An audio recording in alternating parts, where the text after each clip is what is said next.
முருகா வெற்றிவேல் முருகா. வேலுண்டு வினையில்லை, மயிலுண்டு பயமில்லை. என் அன்பு தங்கமே, உன்னை விட்டு விலகிய சொந்தம் ஒன்று உன்னை தொட்டு தொடர நினைக்கின்றது. நீ வேண்டாம், என் வாழ்க்கைக்கு நீ வேண்டாம் என்று கூறி உன்னை விட்டு சென்ற பல உறவுகள் இருக்கின்றார்கள். உன்னிடம் நன்றாக பேசி பழகிவிட்டு பின்பு எதற்கென்றே தெரியாமல் ஒரு நாள் பிரிந்து விடுகின்றார்கள். நீயும் எப்பொழுதும் நினைக்கின்றாய், யார் மீதும் அன்பு செலுத்தக்கூடாது, யாரையும் உண்மையாக நேசிக்கக்கூடாது என்று. ஆனால் யாராவது ஒருவர் வந்து உன்னிடத்தில் பேசினால் போதும், உன் மனம் அப்படியே மாறிவிடுகின்றது. அவர்கள் உண்மையாகத்தான் என் மீது அன்பு செலுத்துகிறார்கள் என்று அவர்கள் 1 மடங்கு அன்பு செலுத்தினால் நீ 100 மடங்கு அன்பை அவர்கள் மீது காட்டுகின்றாய். இறுதியில் ஏமாந்து நிற்கும் பொழுது உன் கண்ணீர் தான் உனக்கு பதில் அளிக்கின்றது. வீணாக ஏமாந்து விட்டோமே, அப்பொழுதே சொன்னேன் யார் மீதும் அன்பு வைக்காதே என்று. அவ்வாறு உன் மனம் உன்னையே கேள்வி கேட்கின்றது. உன்னுடைய வாழ்க்கையில் பாதி வாழ்க்கை பாசம் வைப்பதிலும் மீதி பாதி வாழ்க்கை வைத்த பாசத்தை நினைத்து அழுவதிலுமே சரியாகி விடுகின்றது. எப்பொழுது வாழ்க்கையில் முன்னேற்றத்தை பற்றியெல்லாம் யோசிக்கப் போகின்றாய்?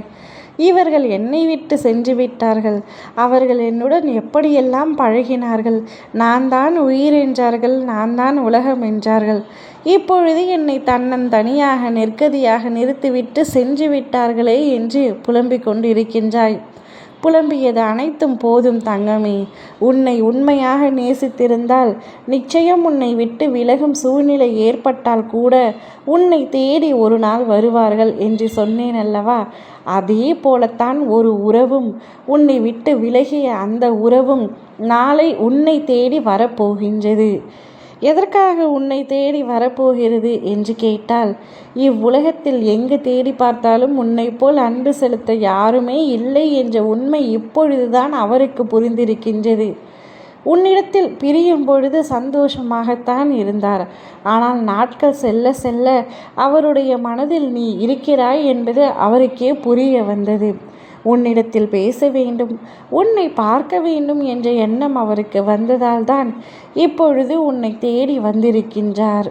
இந்த உறவு உன்னுடைய வாழ்க்கை முழுவதும் தொடர வேண்டும் என்று நினைத்துத்தான் உன்னை தேடி வந்திருக்கின்றார். நீ அந்த உறவுடன் பேசாதே என்று நான் உன்னை சொல்லவில்லை. ஆனால் அதீத அன்பு வைக்காதே என்று எப்பொழுதும் கூறுவேன். அதீத அன்பு நிச்சயமாக உன்னை அழ வைத்துவிடும். நீ அழுகாமல் இருக்க நீ அன்பு செலுத்தினால் போதும், அதீத அன்பு செலுத்த வேண்டாம். இந்த உறவு, உன்னை தேடி வந்த அந்த உறவு உன் வாழ்நாள் முழுவதும் இனி உன்னுடன் பயணம் செய்யும். ஒரு நட்பாக இருக்கலாம், அல்லது துணையாக இருக்கலாம், யாராக வேண்டுமானாலும் இருக்கலாம். அது என்ன உறவு என்பதை நீதான் தீர்மானிக்க வேண்டும். ஆனால் உன்னை விட்டு விலகிய உறவு நிச்சயம் உன்னை வந்தே சீரும். ஓ முருகா, வெற்றிவேல் முருகா.